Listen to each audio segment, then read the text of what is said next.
Assalamualaikum warahmatullahi wabarakatuh. Perkenalkan, nama saya Miftahul Jannah. Saya dari Prodi HPI semester 5 dengan mata kuliah Sosiologi Hukum Islam. Saya di sini akan menjelaskan makalah saya yang berjudul Budaya Hukum dan Masyarakat. Seperti yang kita ketahui, budaya hukum masyarakat itu tak luput dari kehidupan kita sehari-hari yang mana sudah lekat pada kehidupan dan peraturan masyarakat sendiri. Di sini saya akan menjelaskan bagaimana pengertiannya. Yang dimana budaya hukum adalah tanggapan umum yang sama dari masyarakat tertentu terhadap gejala-gejala hukum. Tanggapan itu merupakan kesatuan pandangan terhadap nilai-nilai dan perilaku hukum. Jadi, suatu budaya hukum menunjukkan tentang pola perilaku individu sebagai anggota masyarakat yang menggambarkan tanggapan atau orientasi yang sama terhadap kehidupan hukum yang dihayati masyarakat bersangkutan. Diketahui budaya hukum masyarakat setempat merupakan bahan informasi yang penting. Artinya, untuk lebih mengenal susunan masyarakat setempat, sistem hukum, konsepsi hukum, norma-norma hukum, dan perilaku manusia.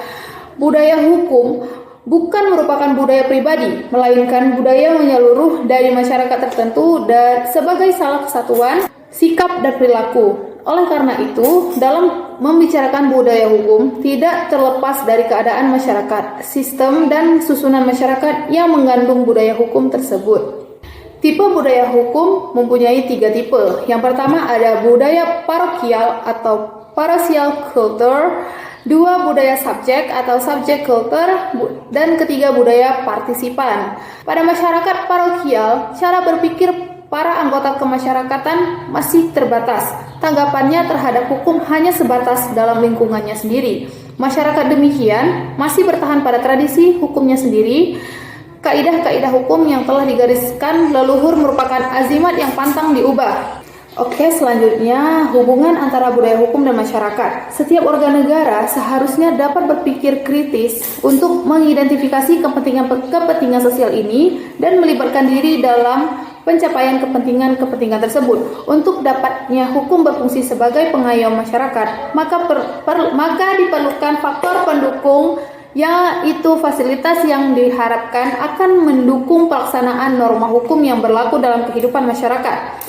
Selain dari itu, berfungsinya penguatan budaya hukum sangat tergantung pada hubungan yang serasi antara hukum itu sendiri atau perangkat aturan hukum, aparat penegak hukum, dan kesadaran masyarakat.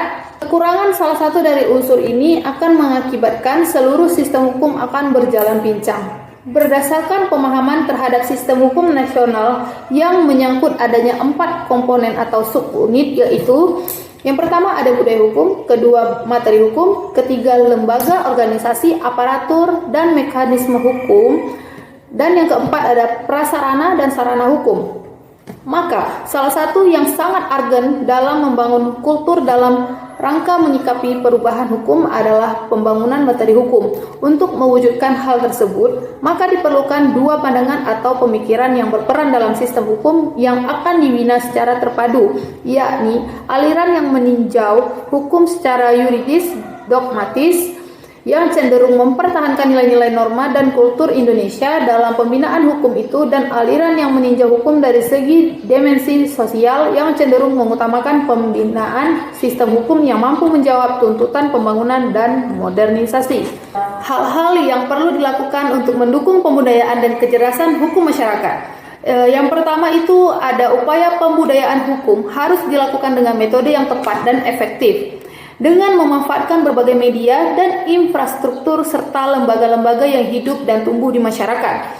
Yang kedua, sosialisasi berbagai materi hukum perlu terus diupayakan agar setiap perkembangan terbaru mengenai perundang-undangan diketahui dan dipahami oleh masyarakat. Dengan demikian, ketersediaan dan kemudahan akses terhadap informasi materi hukum secara mudah menjadi bagian penting dari upaya pembudayaan hukum masyarakat. Yang ketiga, budaya hukum masyarakat harus dibangun paralel dengan peningkatan profesionalisme aparat penegak hukum dan birokrasi. Karena profesionalisme ini akan sangat berpengaruh terhadap kepercayaan masyarakat terhadap hukum itu sendiri.